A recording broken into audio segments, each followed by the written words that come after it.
হয়ে গেছে কি দূরবীন দিয়ে দেখতে হচ্ছে।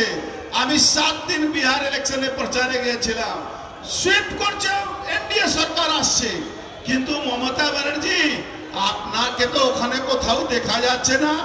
আপনি নাকি ফায়ার ব্র্যান্ড।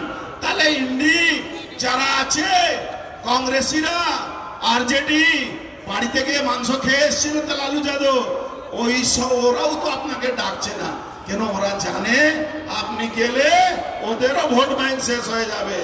বাংলা এসআইআর হচ্ছে, এসআইআর না হলে ভোট হবে না, এটা নিশ্চিত থাকুন।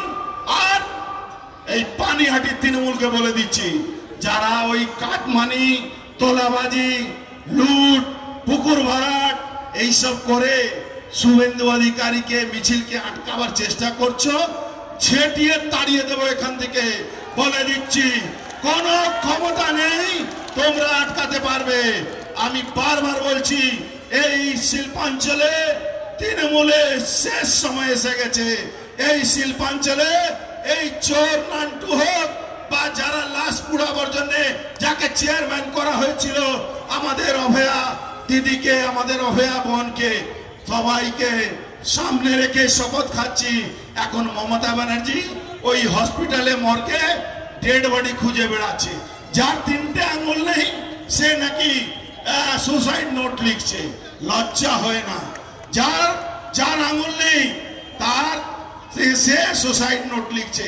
যে মহিলা বাড়িতে অশান্তির জন্য নিজেকে সুসাইড করছে, মমতা ব্যানার্জি এসআইআর জন্য হচ্ছে। দিদি এসআইআর থেকে তো সব থেকে ভয় আপনার। আপনি কবে সুসাইড করবেন? আপনি লিখে মরে যান, তাহলে তো ভালো হবে। কেন আপনি তো সব থেকে বেশি আপনি ভয় পেয়েছেন, আপনার ভয় লাগছে না? আপনি সুসাইড নোট লিখুন, নিশ্চিত থাকুন এসআইআর হবে। পানিহাটি জিতবো আমরা, আশেপাশে জিতবো আমরা, এই জেলাতে 28টা আসন জিতবো আমরা। এই কথা বলে আমি আমার বক্তব্য